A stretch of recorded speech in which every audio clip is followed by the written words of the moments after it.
Welcome to the Consumer Electronics Show, the place where the most interesting things are supposed to be TVs and foldable phones, but actually turn out to be cars. Oh, and also flying car helicopter things. But I'll get right back to that.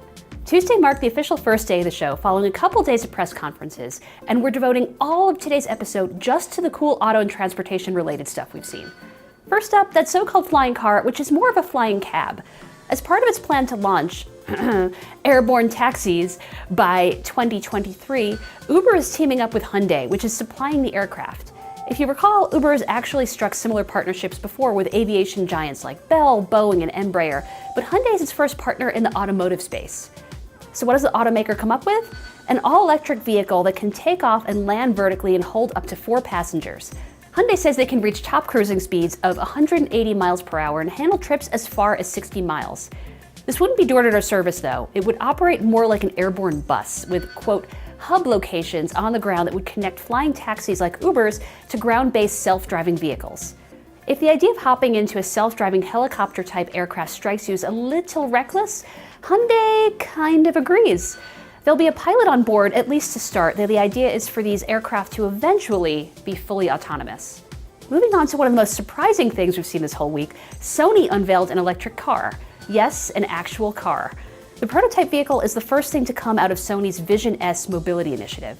To be clear, Sony didn't actually build the car part, but they did extensively customize it with 33 sensors, including some high-resolution HDR-compatible CMOS sensors for road sensing, object detection, and color identification. There's also solid-state LiDAR for day and nighttime vision and object detection.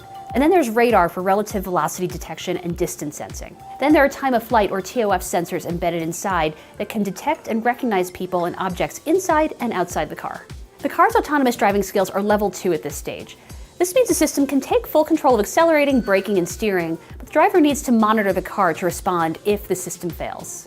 As for actual car specs, we're looking at a 4-seater with two 200-kilowatt engines, and it can go from 0 to 62 miles per hour in 4.8 seconds, with a top speed of 149 miles per hour. Sony couldn't do this alone, though. It teamed up with other companies like Bosch, Continental, NVIDIA, and Qualcomm to create the sedan shown off this week. As for Mercedes, they also came to CES with a concept vehicle. More surprising, this one is inspired by, the movie Avatar. That's right, that weird-looking thing you see right there was inspired by the James Cameron film. It's called the AVTR, get it? Avatar? Short for Advanced Vision Transportation, and it can drive forward and sideways. The doors are clear, you know, to get the driver closer to nature and all of that. Oh, and there's no steering wheel, because you become one with the car. What could possibly go wrong? The last concept car I'm going to mention here is Audi's Amy concept car. What we have here isn't actually that crazy looking a vehicle, at least not on the outside. At a glance, it looks like a subcompact built for urban use, albeit one with a very large windshield.